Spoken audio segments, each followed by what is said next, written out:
Topic का नाम है vector dot product and cross product. Vectors की अगली क्लास, वेक्टर्स की नेक्स्ट क्लास है dot product and cross product. अभी तक हमने जो सीखा था वो था addition of vectors and subtraction of vectors हमने सीखा था, ठीक है ना, कुछ रूल्स हमने किए थे।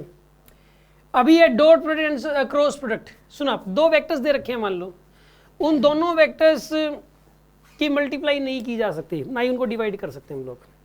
जैसे मान लो कोई कहते हैं कि एक वेक्टर ए है 2i कैप, एक वेक्टर बी है, या ये वेक्टर बी है सपोज 4j कैप है, मतलब मान लो कोई कहते हैं कि इनको मल्टीप्लाई करके दिखाओ, इसका आंसर आप नहीं कर सकते, पूछना ही बेवकूफ़ी है मल्टीप्लाई करना। इनको डिवाइड करके दिखाओ, नहीं कर सकते आप डिवाइड करना पूछना ही बेवकूफ़ी है। Division of vectors and multiplication of vectors are not valid. पहले तो ये लाइन लिख लो, आप लिखिए इस बात को, division and multiplication of two vectors is not defined. Division and multiplication of two vectors is not defined, defined ही नहीं है, इज नॉट डिफाइंड। अब सुनो, तो सर तो क्या डिफाइंड है सर? उनका dot product and cross product किया था सर प्रोडक्ट और मल्टीप्लिकेशन का मतलब एक ही होता है सर। वो जो प्रोडक्ट था उसका मतलब मल्टीप्लिकेशन एक ही मतलब था, लेकिन ये प्रोडक्ट अलग टाइप का प्रोडक्ट है, ये वो वाला प्रोडक्ट नहीं है मल्टीप्लिकेशन वाला। मल्टीप्लिकेशन कोई प्रोडक्ट नहीं बोल रहे हैं यहाँ पे, ये डॉट प्रोडक्ट है, इसका स्पेशल नाम है डॉट प्रोडक्ट। ये दो वेक्टरों का ही होता है, दो स्केलर्स का नहीं होता डॉट प्रोडक्ट, ठीक है ना। एक स्केलर एक वेक्टर का भी नहीं होता, दो वेक्टर होने जरूरी है, उन्हीं का ही होता है डॉट प्रोडक्ट। कोई कहते हैं कि एक नंबर है 2 और एक नंबर है 3, इन दोनों नंबरों का डॉट प्रोडक्ट करके दिखाओ, ये बेवकूफ़ी है, क्योंकि डॉट प्रोडक्ट किसके बीच में होता है? वेक्टर्स के बीच में। प्रोडक्ट अलग चीज़ है जो 10वीं तक आपने पढ़ा था, ये डॉट प्रोडक्ट अलग चीज़ है। ये कैसे होता है, इसके रूल्स क्या है, जो करें कैसे, ये सिर्फ सीखेंगे अभी। ऐसी क्रॉस प्रोडक्ट ये भी बिल्कुल अलग चीज़ है। समझ आ रही है बात आपको? प्रोडक्ट वैलिड नहीं है, प्रोडक्ट करना अलाउड नहीं है, लेकिन डॉट प्रोडक्ट करना अलाउड है, क्रॉस प्रोडक्ट करना अलाउड है। बात समझ में आ गई आपको? कोई डाउट है किसी के मन में? पहले तो इसका एक और नाम है स्केलर प्रोडक्ट। डॉट प्रोडक्ट का नाम एक और है स्केलर प्रोडक्ट, इसका ये नाम है। और इसका एक और नाम है वेक्टर प्रोडक्ट, इसका नाम वेक्टर प्रोडक्ट है। इनके नाम ऐसे क्यों हैं? इसका जो नाम है वो स्केलर प्रोडक्ट क्यों है? इसका नाम स्केलर प्रोडक्ट इसलिए है क्योंकि दो वेक्टर्स का डॉट प्रोडक्ट करने के बाद जो आंसर आता है वो एक स्केलर क्वांटिटी आता है। कैसा आंसर आता है? एक स्केलर क्वांटिटी, इसलिए इसका नाम स्केलर प्रोडक्ट भी है। और दो वेक्टर्स का क्रॉस प्रोडक्ट करने के बाद जो आंसर आता है वो एक वेक्टर क्वांटिटी आता है। क्या आता है वो? एक वेक्टर क्वांटिटी, उसकी डायरेक्शन साथ में आएगी, इसलिए इस वेक्टर के, इसलिए इस प्रोडक्ट का नाम वेक्टर प्रोडक्ट भी है। बात समझ में आई आपको? कोई डाउट है किसी के मन में? अब सुन लो, मान लो कि यहाँ पे दो वेक्टर्स दे दिए गए आपको, कैसे करें हम थोड़ा डिटेल बता रहा हूँ। एक वेक्टर ए है और एक बी दे दिया आपको, और इनके बीच एंगल दिया थीटा। एक वेक्टर ए दे दिया और एक बी दे दिया, और इनके बीच का एंगल जो है ना, यहाँ पे दो वेक्टर्स दे दिए, दो वेक्टर्स दे दिए, ये समान विलेशन, दो यहाँ पे दो वेक्टर्स दे दिए, ठीक है ना। ये ए दे दिया और एक बी दे दिया, और इनके बीच एंगल कितना दे दिया आपको? थीटा दे दिया। कोई ये क्या देखें, इनका डॉट प्रोडक्ट करके दिखाओ आप, तो इनका डॉट प्रोडक्ट पता क्या आएगा? A dot B. देखो लिखेंगे ऐसे, A dot B. A dot B का मतलब डॉट प्रोडक्ट करने जा रहे हो आप। ये होता है ए बी कोस थीटा। क्या होता है ये? ए बी कोस थीटा ही होता है। ए डॉट बी, देखो डॉट प्रोडक्ट लिखोगे ए डॉट बी पहले तो, और इसकी वैल्यू होती है ए बी कोस थीटा के बराबर। Theta angle between the vectors है। सुन आप, डेफिनेशन क्या होती है? डॉट प्रोडक्ट क्या होता है इसकी definition? Dot product is defined as, dot product is defined as the product of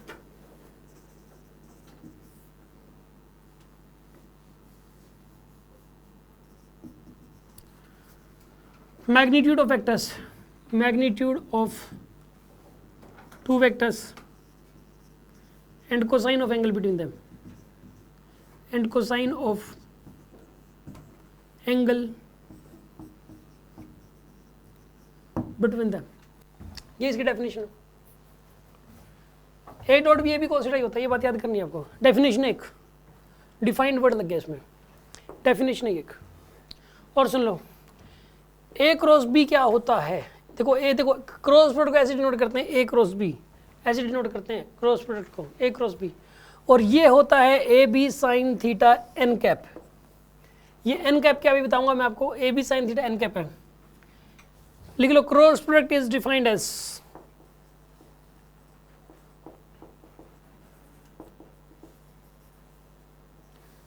the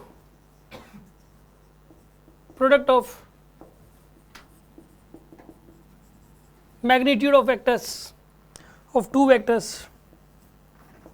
and sine of angle between them, sine of angle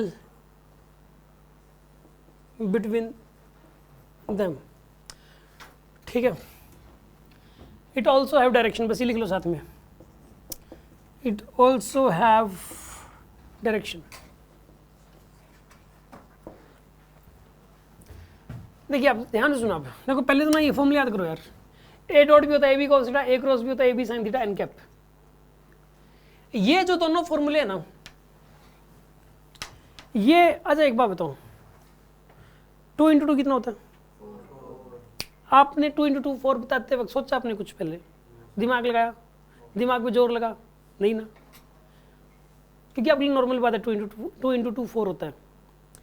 एक IIT और नीट एस्पिरेंट जो होता है ना, उसके लिए ये वाले दोनों फॉर्मूले तो बिल्कुल नॉर्मल है कि ए डॉट भी बोलते ही तुरंत बोलेगा ए बी कोस, जोर नहीं लगेगा दिमाग पे। ए डॉट भी बोलते ही ए बी कोस निकलता है, ए क्रॉस भी बोलते ही A B sine theta N cap निकलता है। और अगर किसी के जोर लग रहा है ना दिमाग पे ये भी सोचते वक्त, तो समझ लो उसका नहीं होना फिर सिलेक्शन, ठीक है ना, उसका कंफर्म नहीं होना। सिलेक्शन लेने के लिए ये बात तो नॉर्मल बात नहीं है, तो कि ए डॉट भी होता है ए बी कोस थीटा और ए क्रॉस भी होता है A B sine theta N cap, ये तो फॉर्मूले हैं यार, है ना। क्योंकि मैं जो फॉर्मूले बता दूं ना आपको, जो बॉक्स में बंद कर दूं, 2 तरीके के स्टूडेंट्स होते हैं। एक तो जो क्लास में बता दिए फॉर्मूले तो बिल्कुल कंप्यूटर की तरह माइंड में सेट हो गए। अब जो क्वेश्चंस आते हैं ट्विस्ट कर करके, क्वेश्चंस में ट्विस्ट तो मिलेगा, नए क्वेश्चंस आएंगे पेपर में, वहाँ कहाँ ट्विस्ट किया हुआ है, कहाँ दिमाग लगाना है, वहाँ पे अटैक करता है सीधा, वो फॉर्मूले पे थोड़ा अटैक करेगा। वो फॉर्मूला तो पता ही है उसको एक तो उसके अंदर फॉर्मूला लगना है उस क्वेश्चन के अंदर, और एक उसके अंदर एक कंसेप्ट भी लगना है, या फिर कोई ट्विस्ट किया उस ट्विस्ट को पकड़ना है उसको। दिमाग उसका सीधा वहाँ जाता है, फॉर्मूले पे कोई दिमाग नहीं जाता। तो फॉर्मूला तो पता ही है उसको, नॉर्मल बात है, ABCD की तरह है। और एक दूसरा बच्चा कौन सा है जो कि, और यार फॉर्मूला कौन सा था तो कुछ ए बी, उससे तो हो गया, वो ए बी करता रहेगा, उसमें वो ट्विस्ट क्या हो तो पकड़ ही नहीं पाएगा, उसे क्वेश्चन ही सोल्व नहीं होना। वो कहने का मतलब ये है, जहाँ बात आ जाए फॉर्मूले की, एक अच्छे बच्चे की खास बात है, एक बार क्लास में टीचर ने जो फॉर्मूला डेफिनेशन बता दी ना, वो तो उसको बिल्कुल ABCD की तरह लगना शुरू हो जाता है 2-4 दिन बाद ही, ठीक है ना। तो एक तो ये बात तो याद ही कर लो, अभी मैं इनकी प्रैक्टिस थोड़ी करवाऊंगा। ए डॉट भी होता है ए बी कोस थीटा, इसमें डायरेक्शन नहीं होती, डॉट प्रोडक्ट में डायरेक्शन नहीं होती। क्या होता है? ए डॉट भी क्या होता है? A B cos theta. A cross भी क्या होता है? A B sine n cap होता है। अब ये एन कैप क्या है? एन कैप यहाँ पे डायरेक्शन है। अभी डायरेक्शन है, ये कैसे आएगी डायरेक्शन अभी मैं सिखा रहा हूँ आपको, ठीक है ना। अब सुनो, अब मैं एक क्वेश्चन करके दिखा रहा हूँ, इससे आपको कहानी समझ में आ जाएगी। देखिए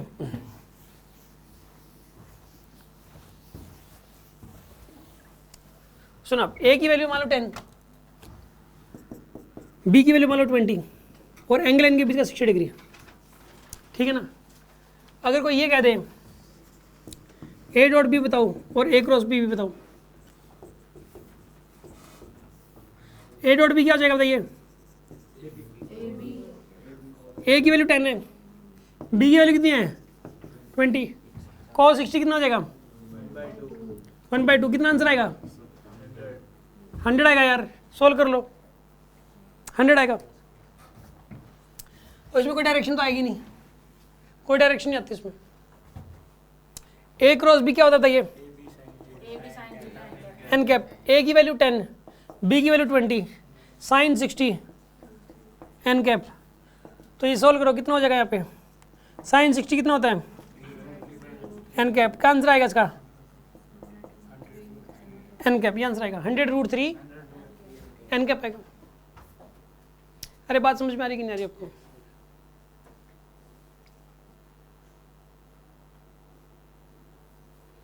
ये एन कैप कैसे निकालने अब, ठीक है ना, मुद्दा इस बात का, ये एन कैप कैसे निकालने। सुन आप, ए क्रॉस बी निकालने है ना, मान लो आपको मैं आपको तरीका सिखाता हूँ। आप एक ही तरफ पहले अपना देखो राइट हैंड का यूज़ करना है। किसका यूज़ करना है आपको? राइट हैंड का यूज़ करना है आपको। या फिर मैं आपको 3D में समझाने की बजाय 2D में ही समझा दूँ एक बार। सुनो, आप एक रोज भी निकालना है। पहले नंबर पे क्या लिखा हुआ है? ए। दूसरे पे क्या लिखा हुआ है? बी। ठीक है ना? A to B जाना है। कैसे जाना है? A to B जाओगे। कैसे जा रहे हो? क्लॉकवाइज। कैसे जा रहे हो बताइए? क्लॉकवाइज मतलब अंदर की तरफ। क्लॉकवाइज के लिए किस तरफ होगा? अंदर की तरफ की डायरेक्शन। और एंटी क्लॉकवाइज मतलब बाहर की तरफ डायरेक्शन। देखो क्लॉकवाइज जाना पड़े तो इसका मतलब क्या है? इनसाइड। इनसाइड, और इनसाइड का सिंपल ये वाला होता है। और एंटी क्लॉकवाइज जाना पड़े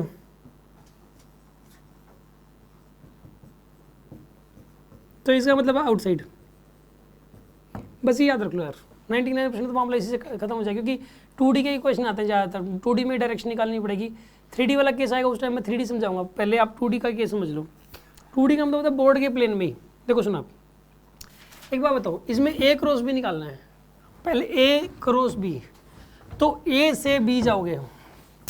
A से B कैसे जाओगे? क्लॉकवाइज। और क्लॉकवाइज का मतलब क्या होता है? इनसाइड। तो इसका जो आंसर आएगा वो आएगा 100√3। या तो इनसाइड लिख दो या क्रॉस लिख दो यहाँ पे, या तो लिख दो इनसाइड या लिख दो क्रॉस। हर कोई समझ जाएगा। क्रॉस समझते ही अगर कोई साइंस का बच्चा है तो वो तुरंत समझ जाएगा कि अंदर की बात हो रही है। समझ आ रही है? और डॉट का मतलब कहाँ है? बाहर की बात हो रही है। डॉट का मतलब ये है, क्योंकि पूरी फिजिक्स में ये डॉट क्रॉस तो चलते ही हैं। डॉट मतलब बाहर की तरफ, क्रॉस मतलब अंदर की तरफ। ठीक है ना? यहाँ क्रॉस का मतलब इनसाइड होगा, या इनसाइड पूरा लिख दो। ये तो शॉर्टकट है, मैंने आप बताया था ना फिजिक्स में। जैसे आप मैसेज टाइप करते हो, ठीक है ना, तो वो इसके अंदर मैसेज टाइप करते हैं तो कैसे करते हैं बताइए? शॉर्ट फॉर्म में नहीं लिखते क्या हम लोग? गुड मॉर्निंग को GM लिख देते हैं हम लोग। जैसे इस तरीके से मान लो ये लिखना है, लव यू लिखना है तो LVU ऐसे लिख देते हैं हम लोग। बस इसके अंदर जो है कहने का मतलब ये है कि शॉर्टकट चलते हैं। फिजिक्स में भी ऐसी शॉर्टकट है। शॉर्टकट है। क्रॉस का मतलब इनसाइड, डॉट का मतलब क्या बताइए? आउटसाइड। यहाँ पे जो है ना, अभी देखिए आप, यहाँ पे अगर मैं ये कहता कि B क्रॉस A निकाल लो, इसी क्वेश्चन में B क्रॉस A निकाल लो, तो आप लिखोगे BA sin theta n cap. क्या लिखोगे बताइए? B की वैल्यू कितनी आएगी यहाँ पे? 20, और A की वैल्यू 10 इंटू में sin 60 और n कैप। इसको सोल्व करो, सोल्व करके ये 100√3 ही बनेगा। कितना बनेगा ये? और n कैप का मतलब देखो सुनो, B to देखो B to A जाना है। कहाँ जाना है? B to, इस डायग्राम में देखो B to A, तो इधर जाओगे आप एंटी क्लॉकवाइज। और एंटी क्लॉकवाइज का मतलब क्या होता है? आउटसाइड आंसर आएगा इसका। हाँ जी,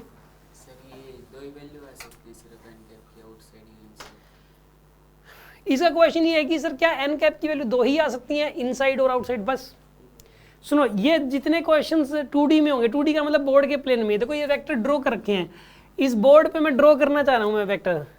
3D में नहीं होने चाहिए। अगर मैं हवा में बताऊंगा कि एक वेक्टर इधर है, एक वेक्टर इधर है, इनका क्रॉस प्रोडक्ट करो, फिर आंसर अलग हो जाएंगे। उसके इसमें इनसाइड आउटसाइड नहीं रहेगा। फिर अगर बोर्ड के प्लेन की बात हो रही है, कॉपी के प्लेन की बात हो रही है, और 99% क्वेश्चंस कॉपी के प्लेन में ही होंगे, वेक्टर तो ड्रॉ करके ही दिखाएगा आपको, तो उस केस में इनसाइड आउटसाइड डायरेक्ट पता लग जाएगा 99% क्वेश्चंस में। अगर 3D में क्वेश्चन आ गया, अब मैं अब हवा में बोलूँ आपको, एक वेक्टर इधर है, एक वेक्टर ऊपर है, और इनकी बताइए अब इनका क्रॉस प्रोडक्ट करेंगे, डायरेक्शन किधर आएगी? तो ये एक 3D क्वेश्चन है। उसको भी कैसे करें वो मैं सिखा दूंगा आपको, लेकिन अभी एक बार काम इससे चला लेते हैं हम लोग, क्योंकि अभी से कन्फ्यूजन क्रिएट हो जाते हैं वेक्टर सीखने से पहले, क्योंकि वो थोड़ा सा है हल्का सा, मतलब कुछ बच्चों के लिए, बाकियों को तो समझ में आ जाता है। 10% बच्चों का दिमाग खराब हो जाता है बहुत ज़्यादा। हाँ जी बोलो सर। इस क्वेश्चन में आप इस फॉर्मूला में sin थीटा यूज हुआ, बाकी आज पिछले क्वेश्चनों में हमेशा cos थीटा यूज। पिछलों में मतलब ये कह रहा है कि सर इस क्वेश्चन में sin थीटा यूज हुआ, पिछले क्वेश्चनों में cos थीटा यूज हुआ। देखो साइन यहाँ भी यूज हुआ है। देखो जब भी क्रॉस आएगा ना, क्रॉस क्या करना होगा जब भी, तो साइन यूज करना है। यहाँ क्रॉस है, देखो साइन यूज किया, यहाँ क्रॉस है साइन यूज किया, और डॉट आ जाए तो कोस यूज किया।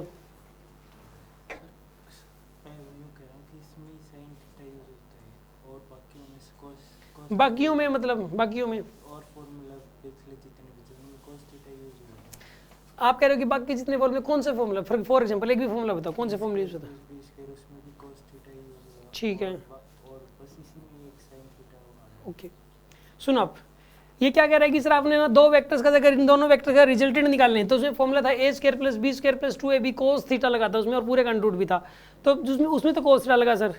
अब और ए डॉट बी वाले में भी कोस थीटा, इसमें अकेले में साइन थीटा है। ये तो आपको याद करके चलना पड़ेगा कि किस फॉर्मूले में कोस यूज होता है, किस में साइन यूज होता है और किस में टेंजेंट यूज होता है, ठीक है ना। तो कहने का मतलब ये भी था कि जैसे कि जब हम ऐसा कर रहे थे कि दो वेक्टर्स एक दूसरे के ऐसे थे, एक वेक्टर ये था ए, एक था बी, और जब मैं पूछा था रिजल्टेंट का इस बी के साथ एंगल बताओ, तो टेन थीटा यूज करते थे हम लोग, tan theta is equals to A by B करते थे हम लोग, ठीक है ना। तो वहाँ टेन थीटा यूज होता था, तो वो तो कहाँ पे साइन यूज करना है, कहाँ पे कोस, ये बात तो याद करनी पड़ेगी। क्योंकि अच्छा सर फिर क्यों सर आप इसमें सर कोस क्यों नहीं यूज कर रहे, साइन क्यों यूज कर रहे हो सर, इसके पीछे क्या लॉजिक है? देखो सीधी सी बात बताऊँ मैं आपको, इसके पीछे लॉजिक है कि ये तो डेफिनेशन है, A cross B A B sine theta ही होता है, इस बात का कोई मतलब जो है ना वो नहीं है, डेफिनेशन है ये एक।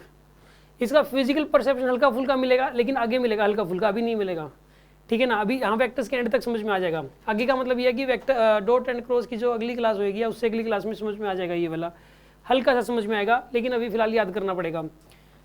ये तो बाय डेफिनेशन है, डेफिनेशन कोई किसी से पूछ नहीं सकता कि क्यों आई कैसे आई, जिसमें डिफाइंड वर्ड आ गया ना तो वो कोई किसी से पूछ नहीं सकता। और जो वो वाला फॉर्मूला था, रिजल्टेंट का फॉर्मूला था A square plus B square plus 2ab cos पूरे कंट्रूट, उसका तो डेरिवेशन है प्रॉपर, उसकी एक सब्जेक्टिव क्लास लेंगे, सब्जेक्टिव क्लास में एक स्टेप करके लिखवाएंगे, ये स्टेप नंबर 1 है, ये स्टेप नंबर 2 ऐसे करके लिखवाएंगे, क्योंकि वो थोड़ा याद ही करना पड़ता है। तो उस डेरिवेशन में कोस थीटा निकल के आता है, तो उसके पीछे तो लॉजिक है, वहाँ कोस थीटा क्यों आया, क्योंकि वो तो डेरिवेशन से आया, ये इसकी डेफिनेशन से आई, और डेफिनेशन तो याद ही करनी पड़ेगी, डेरिवेशन हम कर देंगे। अब सुनो, देखो जैसे कि ना डेफिनेशन जब भी होती है ना, जैसे डेफिनेशन होता है डेंसिटी, क्या होता है बताइए, डेंसिटी क्या होता है, ये बाय डेफिनेशन आया है कि it is defined as the ratio of mass and volume, यहाँ से आया इसकी डेफिनेशन, ये डेंसिटी की, ठीक है, ये डेंसिटी है, ये मास वॉल्यूम। अगर आप मेरे से पूछोगे कि सर क्यों आया सर, मैं तो नहीं मानता सर, लॉजिक बताओ इसके पीछे कि डेंसिटी मास बाय वॉल्यूम ही क्यों होता है, रीजन बताओ सर, आपने डिवाइड क्यों किया, मल्टीप्लाई क्यों नहीं किया इनको, मास और वॉल्यूम को। तो इसका आंसर मेरे पास इसलिए नहीं है क्योंकि ये एक डेफिनेशन है, डेफिनेशन का कोई जवाब देने की ना पूछ सकता ना उसके जवाब देने की कोशिश करनी चाहिए। मैं खुद भी जब मैंने पढ़ा था वेक्टर्स पहली बार, तो मैं भी खुद इसके पीछे चक्करों में पढ़ा रहा कि A dot B A B cos theta ही क्यों होता है, ए बी टेंजेंट थीटा क्यों नहीं होता, ऐसे ये वाला मेरे खुद के माइंड में ये चीज़ थी, ठीक है। टीचर्स क्या करते, थोड़ा बेवकूफ़ बना देते थे, मतलब फिर वो घुमा फिरा के बेटा ऐसे होता है वैसे ये वो थ्योरम बता बदू के, लेकिन वो नहीं मतलब जो है, लेकिन एक बहुत अच्छे टीचर फिर बाद में मिले, उन्होंने मुझे बताया कि भाई ऐसा है, मैंने कई सारी बात, मैंने कहा सर मेरे माइंड में बहुत सारे क्वेश्चंस हैं, मैं सारे लिख के ले गया, तो उन्होंने बताया कि इनमें से ये तो डेफिनेशन है, 7-8 तो डेफिनेशन बता दी उनमें से उन्होंने, ठीक है ना। तो कहने का मतलब ये कि डेफिनेशन का कभी कोई जवाब दे नहीं सकता, कहते डेफिनेशन का तो कोई जवाब नहीं है, याद करना पड़ेगा ये। तो ये बात आपको याद ही करनी पड़ेगी कि जो ए क्रॉस बी होता है वो ए बी से, अब आप तो ये भी पूछ सकते हो कि सर इसमें तो डायरेक्शन होती है, इसमें डायरेक्शन नहीं होती सर, क्यों सर, ठीक है। ये जो चीज़ है इसका भी कोई जवाब नहीं है, ये बाय डेफिनेशन ही है बस, कि डायरेक्शन क्रॉस प्रोडक्ट में होती है तो होती है, हमें माननी पड़ेगी। कुछ चीज़ें में फिजिक्स में माननी पड़ती है कि A cross B A B sine theta N cap होता है, इसकी डायरेक्शन होती है, क्रॉस अगर आ गया तो साइन ही लगेगा, डॉट अगर आया तो कोस ही लगेगा, ये बातें हमें याद ही करनी पड़ती हैं। समझ में आ रही बात आपको? हाँ जी, इनसाइड द प्लेन है ये, मतलब ब्लैक बोर्ड के पीछे अंदर की तरफ ऐसे, जो आउटसाइड है वो, बिल्कुल हाँ, आउटसाइड का मतलब ये हो गया, इनसाइड मतलब इसकी डायरेक्शन इस तरफ है। समझ आ गई बात आपको? हाँ लिख सकते हैं इसको, बिल्कुल सही कह रहा है। ये कह रहा है कि सर क्या मैं इसको 100√3 जैसे ये है 100√3 क्रॉस है सर, क्या मैं क्रॉस की जगह माइनस के कैप लिख दूँ? बिल्कुल लिख सकते हो, क्या प्रॉब्लम है? क्या कह रहे हो? क्रॉस में माइनस के कैप आएगा, प्लस के कैप बाहर की तरफ होता है। देखो सुनो आप, मैंने आपको बताया था कि पूरे वर्ल्ड में इस तरफ आई कैप मानता है हर कोई टीचर, आई कैप इधर मानता है माइनस आई कैप, ऊपर मानता है जे कैप, नीचे माइनस जे कैप, इधर के कैप, इधर माइनस के कैप। ये आपको पूछने करने की जरूरत नहीं, ये चीज़ तो मतलब हमेशा के लिए वैलिड है, हमेशा के लिए वैलिड है ये। इसको आप 100√3 माइनस के कैप लिखने में कोई बुराई नहीं है, और कोई गलत नहीं कर सकता उसको, या क्रॉस लिख दो या इनसाइड लिख दो, सीधी सीधी भाषा में इनसाइड पूरा INSID प्रॉपर लिख दो, वो भी सही है, उसको भी कोई गलत नहीं कर सकता फिर, ठीक है ना। इसके अंदर भी ऐसे ये इसका आउटसाइड लिख दो, डॉट लगा दो, या फिर प्लस के कैप लिख दो, एक ही मतलब है। आगे बात समझ में आपको? अगला डिस्कशन,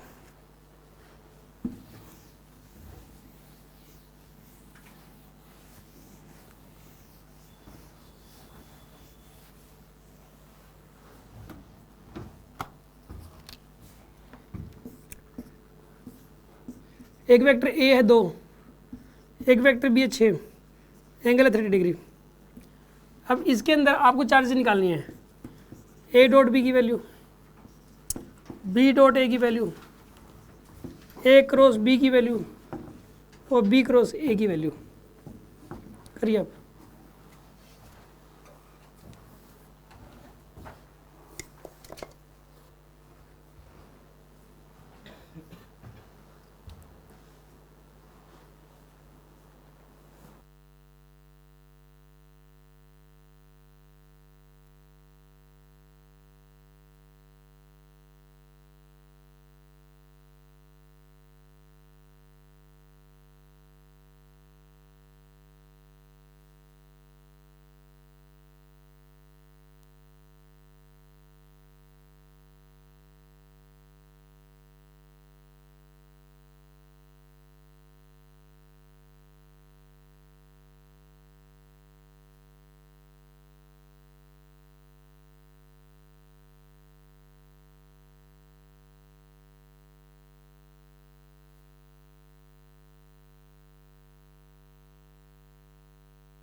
हो गया?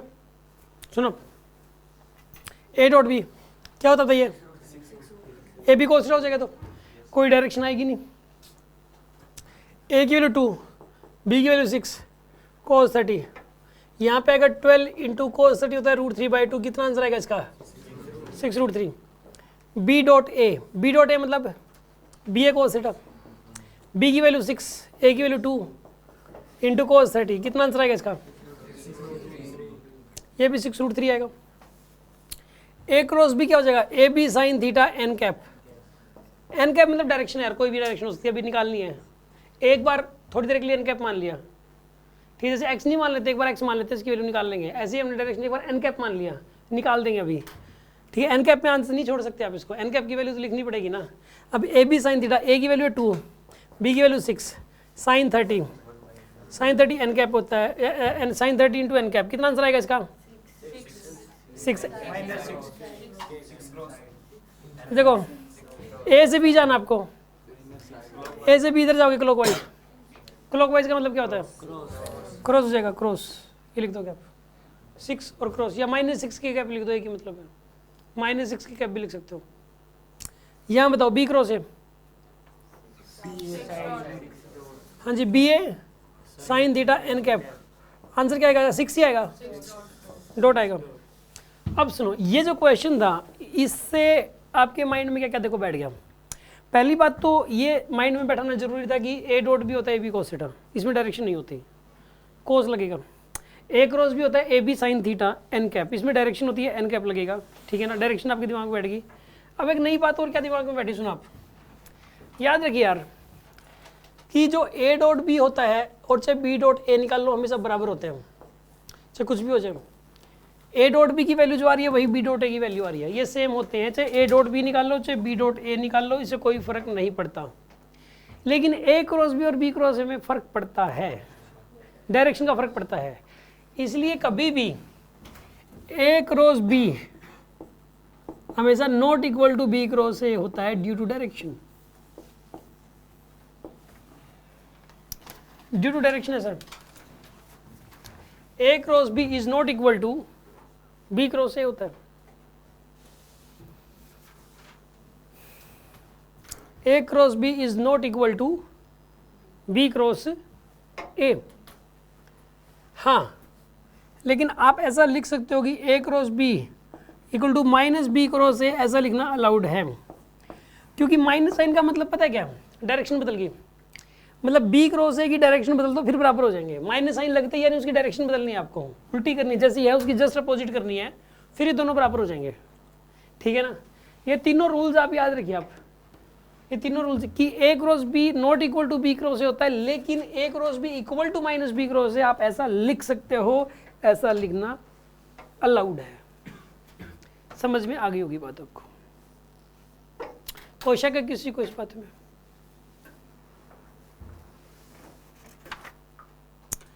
जिन स्टूडेंट्स को यहाँ तक क्लियर है सब कुछ वो हाथ खड़े करें, जिनको समझ में आ गया यहाँ तक। सर ओके, हाँ जी। इसमें माइनस पी माइनस पी और ये दोनों से मल्टीप्लाई है, दोनों के आगे नेगेटिव साइन है, बस इसका बी क्रॉस ए निकाल लो और उसके आगे माइनस साइन लगा दो, बस इसका मतलब है ये पूरा अलग टर्म है, ये पूरी अलग, बस पूरे के आगे पहले क्रॉस प्रोडक्ट कर लो फिर माइनस साइन लगा दो आगे, इसका मतलब है ये। ठीक है ना, क्या की ताकि के कैप आए तो ये भी माइनस के कैप हो जाएगा और ये तो होगा ही माइनस के कैप, डायरेक्शन में तो फर्क होगा ही और साइन से वो डायरेक्शन बदल जाएगी फिर। ठीक है, हाँ जी बोलो। सर वेक्टर्स की मल्टीप्लिकेशन करेंगे कहाँ पे? जब ये कह रहा है कि सर वेक्टर्स की मल्टीप्लिकेशन करेंगे कहाँ पे, जब मैंने ये बात कही कि वेक्टर्स की मल्टीप्लिकेशन डिफाइंड ही नहीं है तो कभी भी कहीं पर भी पूरी ज़िंदगी में किसी भी क्लास में चाहे MSc PhD कोई भी कोर्स हो कभी भी नहीं करेंगे, इसका आंसर ये है। प्रोडक्ट कहाँ पर करेंगे? अच्छा, एक इसमें माइंड में क्वेश्चन आता है सर इसका यूज़ क्या है, ये कर क्यों रहे हैं, A dot B equal to A B cos theta, sir ये याद करने से मुझे क्या मिला सर, मुझे फ़ायदा क्या हुआ उससे? ठीक है ना, देखो इसके अंदर भाई देखो ये फ़ायदा तो है, नंबर आ जाएंगे, लेकिन इसके अलावा जो दूसरा फ़ायदा है मतलब प्रैक्टिकल लाइफ में इसकी क्या ज़रूरत है वो आपको इसकी जो लास्ट क्लास होगी अभी उसमें समझ में आ जाएगी बात कि A dot B A cross B क्यों किया जाता है, इसका बेनिफिट क्या है। इसका बेनिफिट है, फिजिक्स में ज़रूरत पड़ती है इसकी करने की, क्यों पड़ती है ये वाली बात मैं अभी आपको बताऊंगा, तो अभी आप करना मतलब जो ना अभी कंफ्यूज हो जाओगे। मैं पहले क्या होता था कि कोई बच्चा कुछ भी पूछता था मैं उसी टाइम बताना शुरू कर देता था, जब मैंने स्टार्टिंग में पढ़ाना शुरू किया, फिर बच्चों को समझ में नहीं आती थी चीज़ें, सब कंफ्यूज सब मिक्स हो जाता था, फिर जो मेन चीज़ रहती थी कि वेक्टर को करें कैसे, सोल्व कैसे करें, वो रह ही जाता था सबका ही।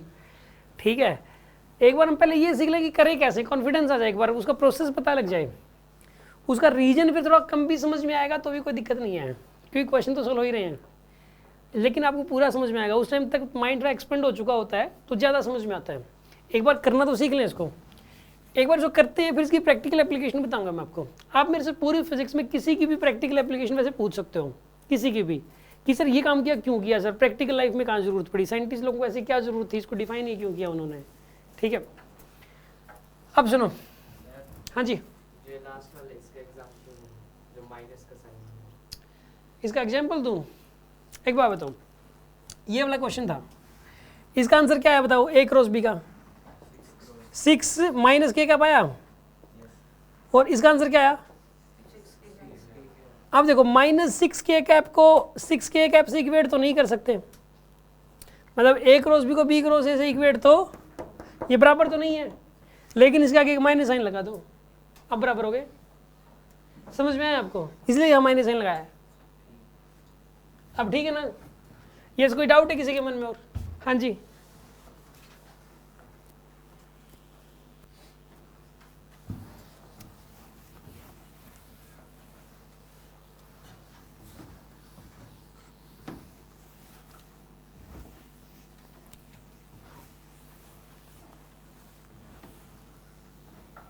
एक क्वेश्चन दे रहा हूं करके दिखाना,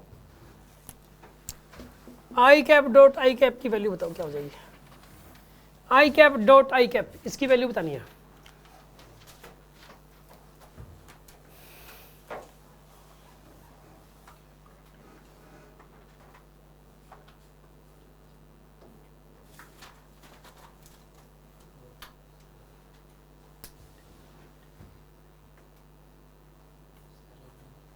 करो ना सोल्व, क्या कह रहे हो, थीटा की जरूरत ही नहीं है। सुनो आप ध्यान सुनो, I cap dot I cap, I cap का मैग्नीट्यूड कितना होता है 1। अच्छा दूसरे वाले आई कैप का मैग्नीट्यूड कितना है, दूसरे वाले कैप का 1 होता है। अच्छा आई कैप और आई कैप के बीच का जो एंगल है ना, तो दोनों सेम डायरेक्शन होगी तो उनके बीच एंगल तो 0 क्या नहीं है 0। यार आई कैप इधर होगा और दूसरे वाला आई कैप भी फिर इधर ही होगा, जो दूसरे वाला कैप वो थोड़ा ना होगा, वो तो इस तरफ ही होएगा। आई कैप तो इधर ही है, तो दोनों ही आई कैप हैं, तो दोनों सेम डायरेक्शन में होंगे, तो उनके बीच का एंगल कितना हो गया? तो यहाँ लिखो cos 0। ए बी cos लगाया ना आपने? नहीं लगाया A B cos theta, A B cos लगाया आपने। ये बताइए कितना आ जाएगा सोल्व करके? 1 आंसर आएगा। याद रख लो आप, I dot I, I cap dot I cap 1 होता है, ठीक है। चलो ये बताओ, जे कैप डॉट जे कैप ये कितना आएगा? क्यों आया 1? यार इसका मैग्नीट्यूड 1, इसका ये यूनिट वेक्टर है, कौन सा वेक्टर है? इसका मैग्नीट्यूड कितना आएगा? और इसका भी, इनके बीच एंगल कितना है? तो cos 0 कितना होता है? 1, इसलिए बनाया। जे डॉट जे क्या होता है बताइए? 1 होता है। और के डॉट के क्या होता है? ये जो बॉक्स नहीं है अभी इसी वक्त याद कर लो,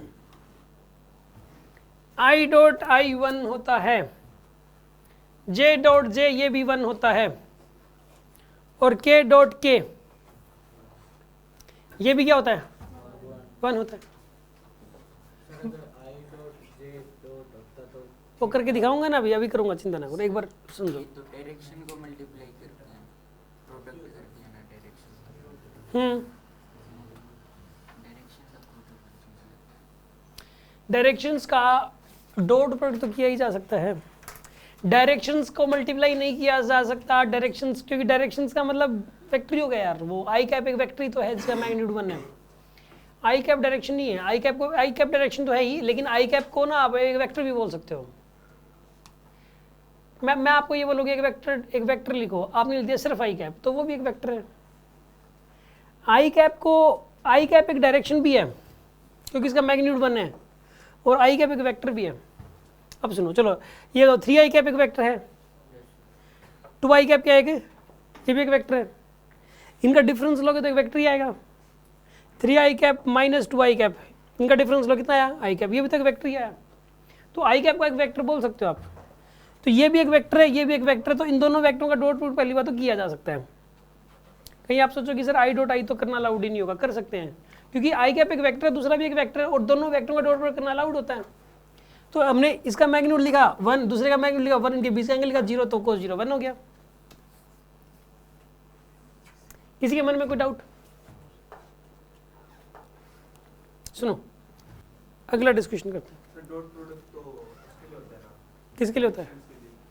मैग्नीट्यूड के लिए, तो ये वेक्टर के लिए होता है। मुझे आपका क्वेश्चन समझ नहीं आया क्या है। डॉट प्रोडक्ट जो है वो स्केलर के लिए होता है।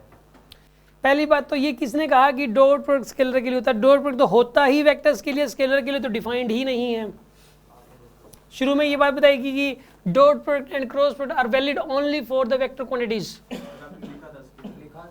मैंने ये लिखा था, सुनो, मैंने ये बिल्कुल डॉट प्रोडक्ट करने के बाद जो आंसर आएगा वो एक स्केलर क्वांटिटी होगी। मैंने ये नहीं लिखा था कि दो स्केलर के बीच में होगा डॉट प्रोडक्ट। मैंने ये लिखा था कि डॉट प्रोडक्ट करने के बाद जो आंसर आएगा वो एक स्केलर क्वांटिटी होती है। फर्क है दोनों बातों में, और इसलिए इसका नाम मैंने स्केलर प्रोडक्ट भी लिखा था। ठीक है, और किसी के मन में कोई डाउट?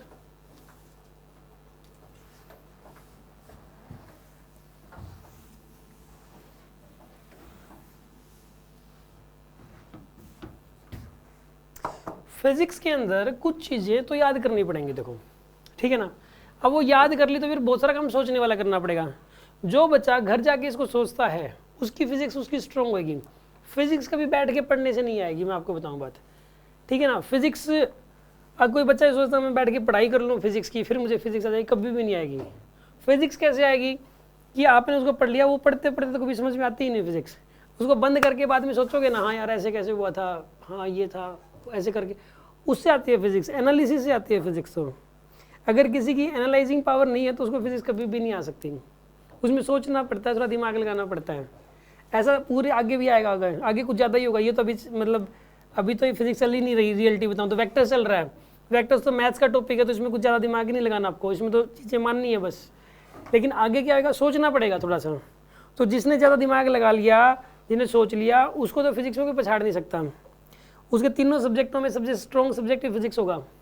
और जिसने ये सोचा कि मैं केमिस्ट्री की तरह बैठ के पढ़ लूँ, याद कर लूँ उस चीज़ को, उसके फॉर्मूले तो याद करने, फॉर्मूले फिजिक्स में बहुत कम है, बहुत ही कम फॉर्मूले हैं। केमिस्ट्री में, बायो में तो बहुत ज़्यादा याद कंटेंट होता है याद करने वाला, ठीक है ना। अब सुनो, मैथ्स में क्या होता है, मैथ्स में ना मतलब राइटिंग लिखते रहो, प्रैक्टिस करते रहो क्वेश्चंस की, उसमें ना दिमाग लगाना ना याद करना, बस क्वेश्चन प्रैक्टिस करनी है, हाथ चलना चाहिए बस। सब सारे सब्जेक्ट पढ़ने का तरीका अलग अलग होता है। केमिस्ट्री में ज़्यादातर चीज़ें, आप अभी फिजिकल केमिस्ट्री पढ़ रहे हो, फिजिकल में तो चलो याद नहीं करना कुछ भी, उसमें तो थोड़ा सा समझना ही होता है, लेकिन ऑर्गेनिक और इनऑर्गेनिक केमिस्ट्री जो आती है उसमें तो याद ही करना है बस, ठीक है। तो कहने का मतलब ये है कि आपको इसके अंदर और इसके अंदर क्या होता है, एनालाइज करना होता है। तो ये तीनों सब्जेक्ट आपसे क्यों पढ़वाए जा रहे हैं, आपकी तीनों पावर्स को मजबूत करने के लिए। 3 पावर्स होंगी, एनालाइजिंग पावर, याद रखने की क्षमता, चीज़ों को आप कितना याद रख पा रहे हो, लर्निंग पावर आपकी यानी कि याद रखने की पावर, और एक होगी आपकी बैठ के सॉल्विंग, ठीक है ना, वो आपकी वो पावर। तीनों, इसलिए तीनों सब्जेक्ट बिल्कुल अलग अलग है एक दूसरे से। यही वजह होती है कि तीनों एक किसी एक बच्चे के स्ट्रॉन्ग, तीनों इकट्ठे कभी भी नहीं मिलते हैं, क्योंकि एक चीज़ में वो वीक रह जाता है। अब सुनो, अब ध्यान से सुनो, अब अगली बात, ये क्वेश्चन करके दिखाना आप मुझे, आई डॉट जे, ये बताइए कितना आएगा इसका, आई डॉट जे क्या आएगा, आई डॉट सोल्व करो ना यार, आई डॉट 0 आएगा। 0 कौन बोल रहा है, जो आई डॉट जे को 0 बोल रहे हैं, 0 आएगा। हाथ खड़े करना एक बार, आई डॉट जे 0, जिनको रीजन पता है वो हाथ खड़े करें, ठीक है। हाँ भी, आप बताओ क्यों आया, कोस 90 हो जाएगा यार। आई और जे के बीच एंगल कितना होता है 90, तो कोस 90 0, तो आई का मैग्नीट्यूड कितना है 1, जे का मैग्नीट्यूड कितना है 1, और एंगल कितना है 90 डिग्री, कोस 90 कितना होता है, तो ओवरऑल क्या बन गया 0, इसलिए आई डॉट जे 0 होता है, याद रखिए आप। 2 परपेंडिकुलर वेक्टर्स का डॉट प्रोडक्ट हमेशा 0 का, लाइन नोट करके भी लिख लो, dot product 2 perpendicular vector is always 0, dot product of 2 perpendicular vectors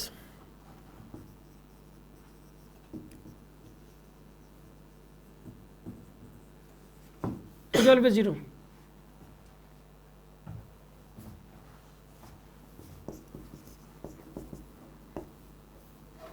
I dot J 1 होता है, आई डॉट के 1 होता है,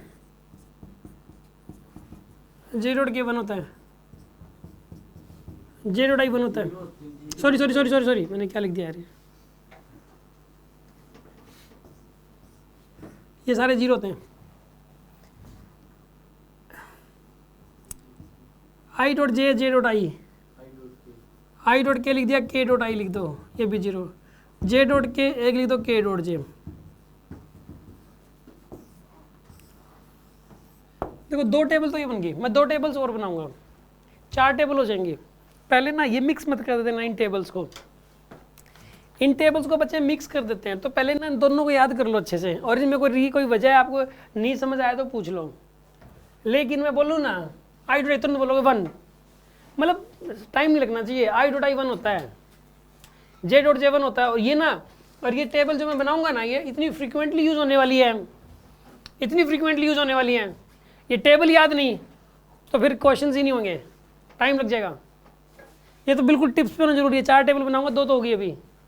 पहली टेबल है I dot I 1, J dot J 1, के डॉट के 1। अगली टेबल है कोई भी 2 का 0 ही होता है, मतलब परपेंडिकुलर होना चाहिए बस। जैसे आई का चाहे जे के साथ कर लो, चाहे आई का के साथ कर लो, जैसे आई डॉट जे कर लो, चाहे जे डॉट आई कर लो, चाहे आई डॉट के कर लो, चाहे के डॉट आई कर लो, ऐसे ही चाहे जे डॉट के कर लो, चाहे के डॉट जे कर लो, 0 ही आएगा, क्योंकि परपेंडिकुलर हो गए। याद होगी दोनों टेबल, समझ आ गया? हाँ जी, यहाँ तक जिनको समझ आ गया हाथ खड़े कर लो, यहाँ तक जिनको समझ में आ गया, ठीक है, गुड। अगली टेबल बनाते हैं।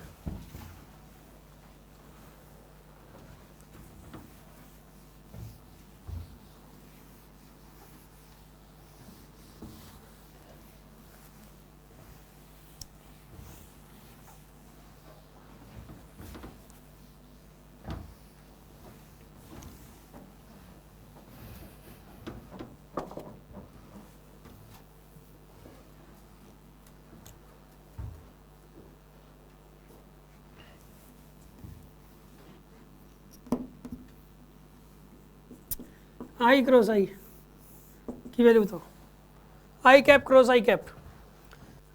वैसे इसका पूरा नाम है ना आई क्रॉस आई नहीं बोलते, आई कैप क्रॉस आई कैप बोल देते हैं। शॉर्ट में अगर बोल दिया तो बोल दिया भाई, क्या इलाज है? जीरो का 1 होगा।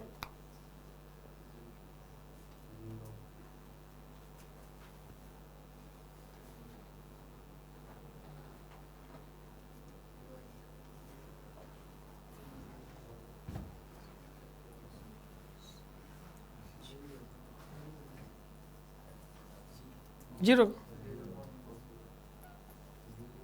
नॉट पॉसिबल कौन कह रहे हैं? 1 कितने कह रहे हैं? 1 एक बच्चा। जीरो कितने कह रहे हैं? जीरो। हाँ जी, क्यों होगा बताओ?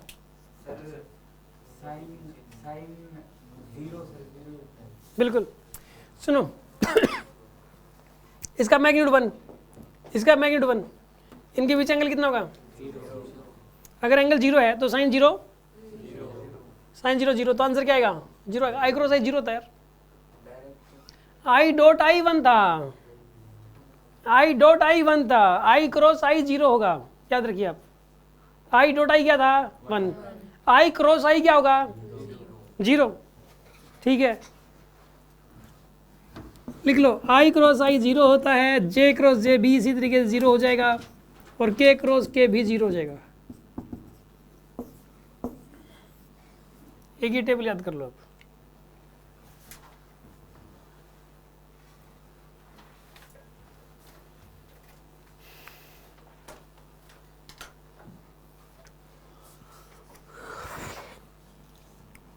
हाँ जी, याद हो गया टेबल। अगली टेबल सुन लो आप। ये बताओ आई क्रॉस जे क्या हो जाएगा? 1 हो जाएगा। आई क्रॉस जे 1 हो जाएगा। कौन कहता है? 1 क्रॉस हो जाएगा। 1 इनसाइड होगा, ये कह रहे हो आप? 1 आएगा और इनसाइड आएगा, ये कह रहे हो? हैं? हमेशा नहीं कह सकते। क्यों? 1 आएगा आउटसाइड आएगा। ये 1 आउटसाइड कितने करें हैं? और 1 इनसाइड कितने करें हैं? आप तो हमेशा कह ही नहीं सकते कुछ भी। सुनो, देखो ध्यान से सुनो आप। इसका मैग्नीट्यूड कितना आएगा? 1। इसका मैग्नीट्यूड कितना है? Sine 90 n cap. तो ये 1 एन कैप आ गया। साइन 90 तो 1 ही होता है, साइन 90 1 होता है।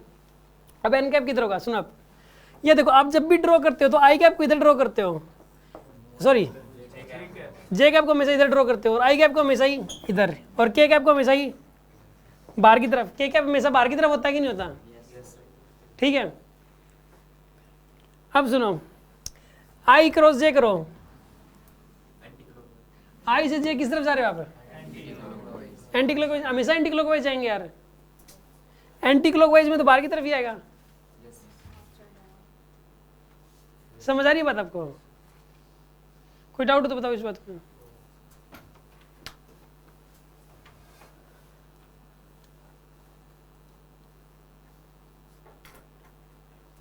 एंटी क्लॉकवाइज का मतलब क्या आएगा? माइनस के क्या पाएगा, प्लस के क्या पाएगा। समझ आ रही बात आपको? यार देखो, आई क्रॉस जे होता है के कैप। ये बात कितनों को समझ में आ गई? आई क्रॉस जे के कैप होता है। सुनो कैसे है, देखो सुनो। आई का मैग्नीट्यूड कितना? 1। जे का मैग्नीट्यूड कितना?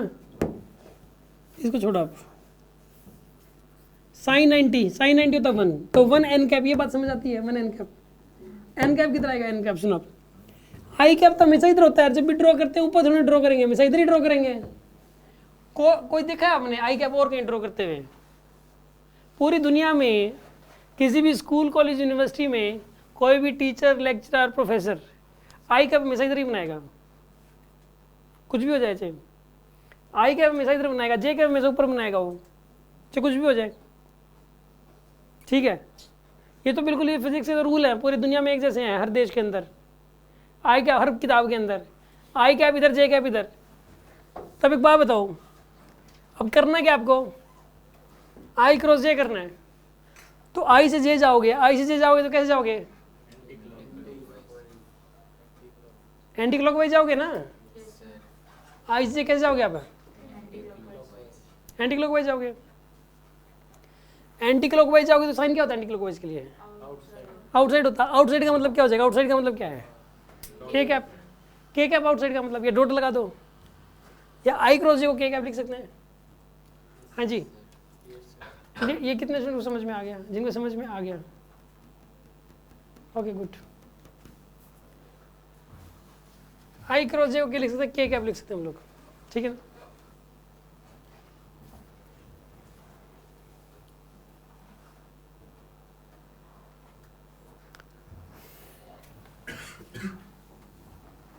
मैं आपको एक तरीका सिखाता हूँ लिखने का, एक शॉर्टकट सीख लो आप, क्योंकि अदरवाइज देखो सुनो आप, एक साइकिल बना लिख रहा हूँ, आई कैप जे कैप के कैप, ऐसे आई कैप जे कैप के कैप। आई क्रॉस जे होता है के कैप। सुनो, जब भी क्लॉकवाइज जाओगे तो प्लस आएगा, देखो आई क्रॉस जे क्या हो जाएगा, के कैप। जे क्रॉस के, जे क्रॉस के आई कैप, क्लॉकवाइज जा रहे हो, क्लॉकवाइज, क्लॉकवाइज में प्लस आता है, मतलब यहाँ पे इस शॉर्टकट के अकॉर्डिंग, ठीक है ना। के क्रॉस आई क्या आएगा, के क्रॉस आई, और उल्टा हो जाए ना, जैसे आई क्रॉस के देखो पहले था आई क्रॉस जे, अगर जे क्रॉस आई करोगे आप उल्टा जा रहे हो आप, इस साइकिल के में उल्टा जाओगे आप, जे क्रॉस आई हो जाएगा माइनस के कैप, के क्रॉस जे होता है माइनस आई कैप, और आई क्रॉस के होता है माइनस जे कैप। ये टेबल है, ये टेबल याद करनी है। ये पता क्या, ये साइकिल बना लिया करो आप, इस साइकिल से याद रख लो आप, ये शॉर्टकट है। ये साइकिल कैसे बनी क्या बनी है नहीं सोचना, बस ये शॉर्टकट है यार निकालने का। ये आई कैप है, ये जे कैप है, के कैप है। आई क्रॉस जे होता है के कैप, जे क्रॉस के होता है आई कैप, के क्रॉस आई होता है जे कैप। उल्टा चलोगे, आई क्रॉस के हो जाएगा जे कैप, के क्रॉस जे हो जाएगा आई कैप, और जे क्रॉस आई हो जाएगा, सॉरी उल्टा, आई क्रॉस के हो जाएगा माइनस जे कैप, के क्रॉस जे क्या हो जाएगा माइनस आई कैप हो गया, और आई क्रॉस के क्या हो गया माइनस जे कैप, जे क्रॉस आई क्या हो जाएगा माइनस के कैप। समझ में आ रहा है कि नहीं आ रहा आपको? ये दो टेबल होगी, चार टेबल होगी टोटल, चारों की चारों टेबल साथ याद कर लो आप। कोई डाउट है किसी के मन में, पूछ सकते हो। ये चारों टेबल अभी इसी वक्त याद करनी है भाई, ये चारों टेबल याद होगी तो समझ लो ये टॉपिक काबू में आ गया, ठीक है ना।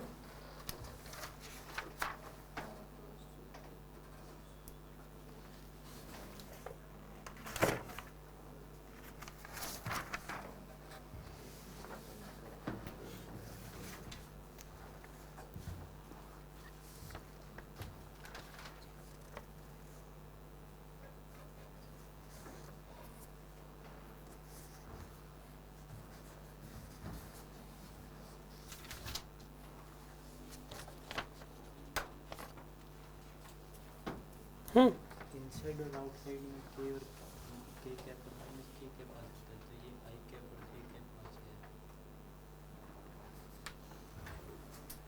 है। इसका क्वेश्चन ये है कि आपने ये बताया था कि सर आंसर में हमेशा इनसाइड आउटसाइड ही आएगा, तो इसमें आई कैप ये कैसे आ गया, आई कैप माइनस आई कैप ये कैसे आ गया आंसर में। सुन आप, मैं आपको प्रॉपर तरीका ही सिखा रहा हूँ इसका एक बार समझ में आ गया तो ठीक है, नहीं आए तो टेंशन मत लेना, मैं दोबारा बता दूंगा, क्योंकि फिजिक्स में बार बार आता रहेगा ये तरीका। राइट एंड थंब रूल से होता है, उसको प्रॉपर से सॉल्व करने का तरीका वो राइट एंड थंब रूल है। और राइट एंड थंब रूल में क्या रहता है कि मतलब हर साल की बात है यार, बच्चे ना 20-30% बच्चों को सब आधी क्लास कोई समझ नहीं आता, सही बताऊँ तो मैं पूरा जोर लगाता रहता हूँ, पूरी क्लास खराब हो जाती है। एक दिन तो पूरी क्लास ही लगा दी, तो अभी कुछ बच्चे रह गए सर समझ नहीं आया। अब कहने का मतलब समझ में आ जाए तो ठीक है, ना आए तो भी कोई बात नहीं, इसको बार बार बताऊंगा, तो इसलिए मैंने ना वहाँ पे वो काम चला दिया था एक बार, लेकिन मैं आपको एग्जैक्ट तरीका सिखा रहा हूँ अभी। सुनो क्या होता है,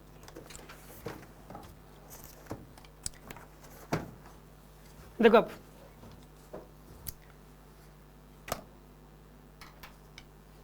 ये तो आई कैप है, ये क्या बताइए, मान लो कि वेक्टर एक वेक्टर ये वाला और एक वेक्टर ये वाला है, ये वेक्टर ए है और ये बी है, ये क्या है वेक्टर ए और ये क्या है वेक्टर, कोई ये कह दे कि ए क्रॉस बी, बताओ क्या बताओ, राइट हैंड का यूज करोगे, किसका यूज करोगे, पहले तो इसका, आपने हाथ गलत नहीं लेना, ये वाला हाथ यूज करना है, पहली बात। नंबर 2 बात, इसमें ऐसे उंगली ऊपर की तरफ करनी है, उंगली ये जैसे एरो ऊपर की तरफ है तो ये उंगली भी ऊपर की तरफ, और अंगूठा ऐसे खुला रखना है, अंगूठा खुला रखना है, उंगली ऊपर की तरफ, और इसको थप्पड़ लगाना है ऐसे टक, थप्पड़ सीधा लगना चाहिए, ये हथेली टेकनी चाहिए ऐसे, ऐसे उल्टा मत लगा देना, सीधा लगेगा। अंगूठा किस तरफ आ रहा है, अंदर की तरफ, तो डायरेक्शन अंदर की तरफ होगी, डायरेक्शन अंदर की तरफ होगी। अब इससे सारे क्वेश्चन हो जाएंगे, 3D 2D सारे क्वेश्चन हो जाएंगे इससे। सुनो, मान लो ये ए है, ये बी है, ये ए है और ये बी है, तो ए की तरफ आप अपना हाथ करोगे ऐसे, और बी को थप्पड़ लगाओगे, डायरेक्शन इस तरफ आ गई, आउटसाइड आएगी डायरेक्शन। मान लो ये ए है, ये बी है, ए की तरफ हाथ करो। कुछ बच्चे ऐसे कर रहे हैं, और ऐसे करोगे अगर आप तो उसको थप्पड़ कैसे लगाओगे, मुझे बताओ। कुछ बच्चे कह रहे हैं ना इस तरफ उंगली कराओ, बच्चे कर लेते, थप्पड़ कैसे लगाओगे, साइड वाले को जाके लग जाएगा ये। कुछ ऐसे कर लिया, ये लो सर, तो थप्पड़ कुछ ऐसे करना हाथ भी कि थप्पड़ लग सके और वो भी पाम टकरा सके, ऐसा करना है। एक बार इसमें ना देखो आंसर आएगा, इसमें ऐसे करना है तो तभी तो इसको लगेगा ऐसे, हाथ को करने से पहले भी दिमाग लगाना पड़ेगा, ऐसे ऐसे तभी तो लगेगा, और अंगूठा इस तरफ डायरेक्शन ये वाली आएगी, ठीक है, हाँ आई क्या पाएगी। एक बच्चे ने पता क्या किया, पहले तो ऐसे कर लिया, सर उसको थप्पड़ लगाना है ना, अबे इतना घूमना जरूरी है, इतना बड़ा एंगल, ये छोटा एंगल है, छोटे एंगल से घूमना है ना।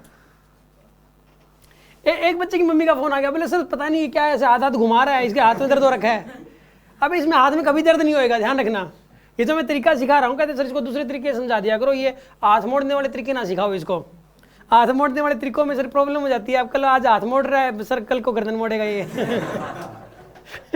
आप ये कौन सी फिजिक्स पढ़ा रहे हो। तो अच्छा सुनो, डायरेक्शन बताओ आप, ये है एक, ये ए है और ये बी है, ए क्रॉस बी बताओ, ए cross B, A cross B. आपको ना ऐसे प्रॉपर हाथ जब तक बाहर नहीं निकालोगे तब तक नहीं बनेगी। आप हाथ कौन सा यूज कर रहे हो बताओ, कौन सा क्या है, ये ए है, ये बी है, ए क्रॉस बी करना है, ए क्रॉस बी, अंगूठा इस तरफ आया, समझ आ रही है बात आपको। ये लड़का क्या नाम, रमन, रमन की सिस्टर है, पढ़ने में अच्छी है वो, उसको पूरा साल ये समझ नहीं आया, पूरा साल, वो मेरे से 10 बार समझ में जा चुकी, लेकिन उसको 10 बार पूरे साल के एंड तक भी वो डायरेक्शन समझ नहीं आई उसको। पढ़ने में हालांकि अच्छी बच्ची है, फिर भी कोई एक बच्चा आ जाओ, तुम ही आ जाओ, तुम आ जाओ रमन। हाँ कहीं ऐसा ना हो कि भाई देखते हैं बहन वाले गुण आए हुए कि नहीं आए हुए। हाँ यहाँ आ जाओ, सुनो आप, ये बताना आप, ये ए है, ये बी है, डायरेक्शन बताओ, प्रॉपर करके दिखाओ। ये रुको, ये ए है, मैंने ए कौन सा बोला था, ये ए था, ये बी है, डायरेक्शन बताओ। ये ए है, ये बी है,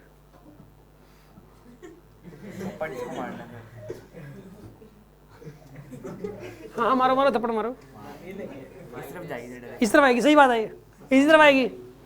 इसको पता क्या करना चाहिए था, जैसे मैंने बोला ना ये ए है, ये बी है, इसको तुरंत ऐसे कर लेना चाहिए अपनी बॉडी को, और ऐसे कर लेना चाहिए ऐसे ए की तरफ, और ऐसे करो इधर आ जाएगा डायरेक्शन। आगे बात समझ में आपको। चलो ये बताओ, ये ए है, ये बी है, यार ए ये वाला है, बी बी को मार रहे हैं थप्पड़, तो इसको क्यों भाई रे, इसकी तो मम्मी का फोन आने वाला है, हाथ मुड़ गया सर, हाथ मुड़ गया सर, अरे ये हाथ यूज कर लिया, वो करो ना, वो दूसरा, ये दूसरा इससे थोड़ा टेस्ट हो रखा, चलो दूसरा ही, अरे हाथ यही वाला रहेगा। हाँ बताओ, हाँ बताओ, ये ए है, ये बी है, हाँ ये अंगूठा क्यों खोलो ना इसको, इस तरफ आ रहा है ना, शाबाश, ये डायरेक्शन आएगी, इस तरफ आएगी, समझ में आ गया आपको। एक और करके दिखाना जरा, ये ए है, ये बी है, ये ए है, ये बी है, ए क्रॉस बी निकालना है, जो बाद में बोला जाए उसको थप्पड़ मारना होता है। हाँ बताओ, एक काम करो, ये लो सर पटक, ऐसा लग रहा है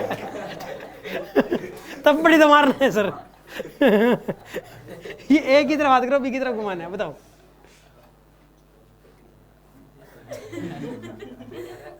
ये क्या कर रहे हो आप? है बताओ। चलो बैठ जाओ, और कोई बच्चा ट्राई करते हैं। या आशीष आप आ जाओ। ये ए है, ये बी है, बताओ।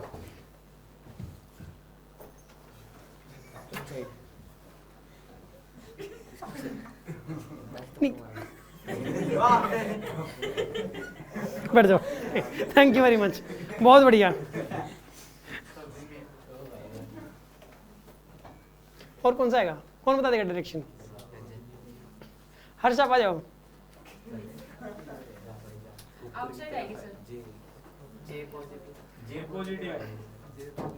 जे पॉजिटिव आएगा। हाँ भैया, आ जाओ। ये ए है, ये बी है, बताओ ए क्रॉस बी। शाबाश, ऐसे किया डायरेक्शन ऊपर की तरफ। समझ में आ रहा है कि नहीं आ रहा आपको? ये इसको ना, जैसे ना ये जो हाथ है ये ऐसे घूमेगा, ये बाकी जो ये पूरा हाथ तो स्ट्रेट ही है, देखो ये ऐसे था और ऐसे घुमाया बस, इसको ऊपर की तरफ आएगा। ये ऐसे क्या कर रहे हो कुछ बच्चे? ऐसे क्या करते हैं भाई तुम लोग? अच्छा यार रुको एक बार, ये ए है, ये बी है। ये ए है और ये बी है, माइनस जाएगा, पता भाई लड़की को तो।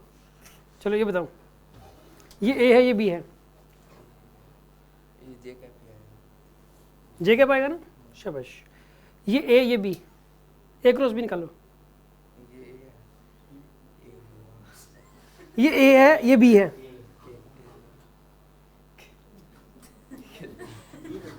करो। के आएगी सर, के पॉजिटिव आएगी। ये ऐसे ऐसे क्या कर रहे थे आप?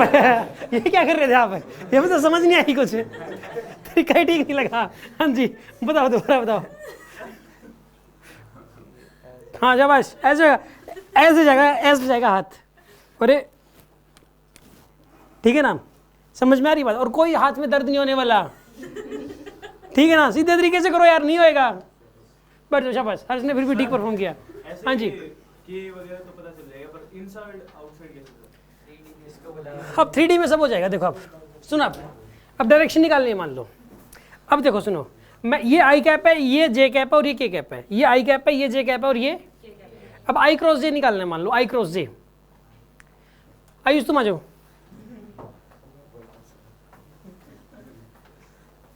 बताओ, ये आई कैप है, ये जे कैप है, ये के कैप है, बताओ आई क्रॉस जे करो आप। अंगूठा किधर है? अंगूठा किधर जा रहा है? बिल्कुल, आई क्रॉस जे, जे को थप्पड़ लगाना है, अंगूठा इस तरफ आया, के कैप आंसर आ गया। अच्छा जे क्रॉस आई करो, जे क्रॉस आई, देखो जे क्रॉस आई गया, या क्या आएगा बताइए? माइनस के कैप। समझ आ रही बात आपको? ये बताओ जे क्रॉस के, बताओ जे क्रॉस के, देखो जे क्रॉस के प्लस आई कैप आएगा, के क्रॉस जे, बताओ के क्रॉस जे, के क्रॉस जे माइनस आई कैप आ रहा है। अच्छा आई क्रॉस के, बताओ आई क्रॉस के, आई क्रॉस के माइनस जे कैप, जे क्रॉस आई, बताओ जे क्रॉस आई, नहीं के क्रॉस आई, बताओ के क्रॉस आई, के क्रॉस आई क्या आएगा? प्लस जे आएगा, सीधी सी बात है। यही मैंने टेबल में, लड़का तो इंटेलिजेंट लग रहा है, ये बैठ जाओ। यहाँ पे जो है ना, ये यही टेबल मैंने बताई है और इसका शॉर्टकट सिखाया है। ये अगर हाथ ना घुमाने आते हो, मान लो बच्चा कई बार ये बोलता है कि सर शॉर्टकट नहीं, मुझे तो सीधे तरीके से बताओ, शॉर्टकट से मैं नहीं करता, मतलब शॉर्टकट से कर लूंगा सर, लेकिन मेरे को तरीका भी पता होना चाहिए। तो रियल तरीका तो यही है, राइट एंड थंब रूल, तो एक स्टैंडर्ड रूल है पूरी फिजिक्स के अंदर, ये कोई शॉर्टकट नहीं है, ये एक रूल है बस, ठीक है ना? ये पूरे मतलब 12th में भी लगता है, ये हमेशा ही लगेगा। ये समझ में आ गया तो ठीक है, और अगर ना आया हो तो घर पे एक बार इसकी प्रैक्टिस करना, हाथ घुमाने की ऐसे, ठीक है ना? हाँ जी, हाँ जी, ना ऐसे नहीं आएगा, दो का ही आएगा, क्रॉस में तो दो का ही होगा एक बार में तो,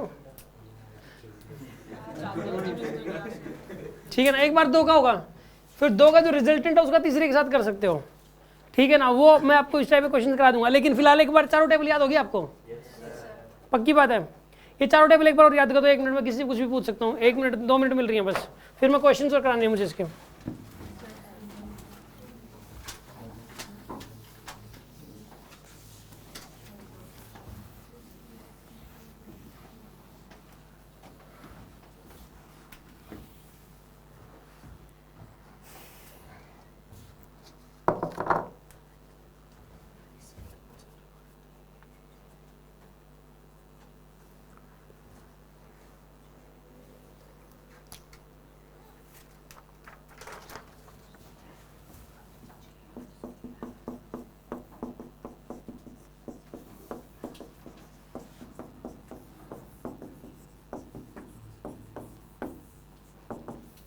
ये क्वेश्चन सॉल्व करके दिखाओ, चलो इस क्वेश्चन को सॉल्व करके दिखाइए आप।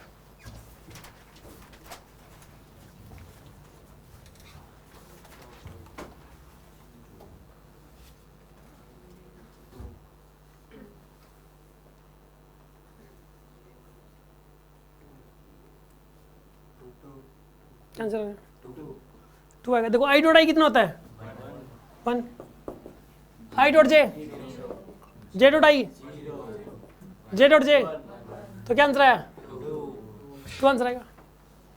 आई बात समझ में आपको? चलो ये बताना बाप,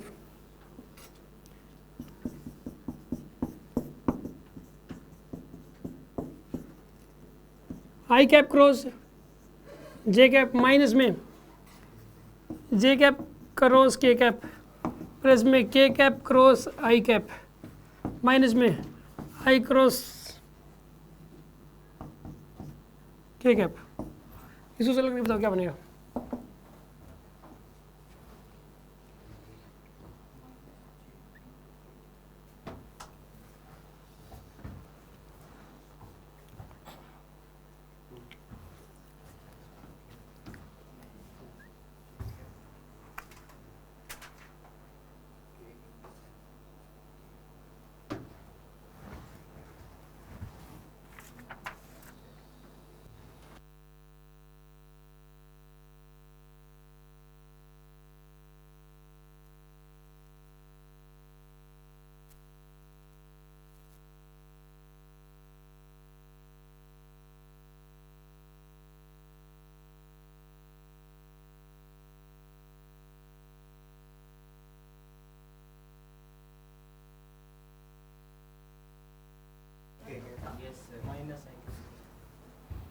सुन लो, आई क्रॉस आई क्या होता है? सारी दुनिया को पता है आई क्रॉस आई 0 होता है, क्योंकि आई क्रॉस आई 0, जे क्रॉस जे 0, के क्रॉस के 0। आई क्रॉस जे साइकिल का यूज कर लो आप। देखो आई जे के, ये साइकिल यूज कर लिया करो यार, ये सबसे आसान रहती है, मैं भी ये यूज करता हूँ, वैसे मैं खुद भी ये यूज करता हूँ। आई क्रॉस जे प्लस के आएगा, जे क्रॉस के प्लस का ही आएगा, के क्रॉस आई, आई क्रॉस के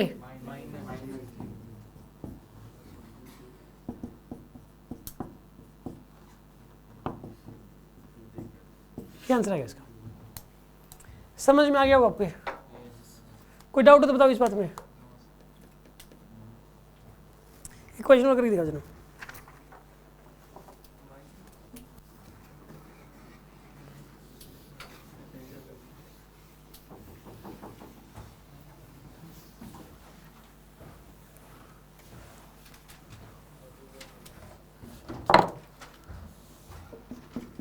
आई क्रॉस जे का मॉड्यूलस माइनस में जे क्रॉस आई का मॉड्यूलस प्लस में के क्रॉस आई का मॉड्यूलस माइनस में के क्रॉस जे का मॉड्यूलस प्लस में के क्रॉस के का मॉड्यूलस, इसकी वैल्यू बता दो आप, क्या आंसर आएगा?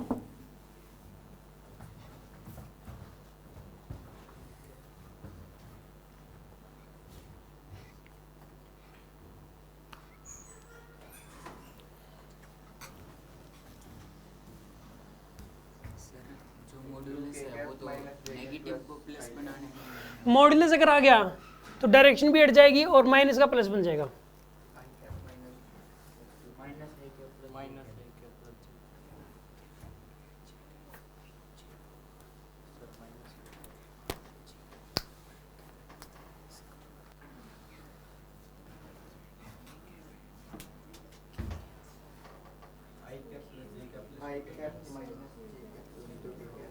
देखो आई क्रॉस, देखो आप एक काम करो, साइकिल बना लो पहले तो, आई कैप जे कैप के cap, I cap plus J cap plus 2 के कैप। आई क्रॉस जे क्या होता है, के कैप माइनस में, जे क्रॉस आई क्या हो जाएगा, माइनस के कैप का मॉडुलस लगाओगे अभी, और इसका भी मॉडुलस अभी लगेगा, प्लस में के क्रॉस आई प्लस का जे आएगा मॉडुलस, माइनस में के क्रॉस जे, के क्रॉस के, सुन आप, इसका मॉडुलस 1 हो जाएगा क्योंकि डायरेक्शन मिट जाएगी साइन भी, यहाँ पे ये माइनस साइन है, माइनस के कैप का मॉडुलस 1 आएगा, जे कैप का मॉडुलस भी 1 आएगा, माइनस आई कैप का मॉडुलस भी 1 आएगा, आंसर 0 आएगा ओवरऑल।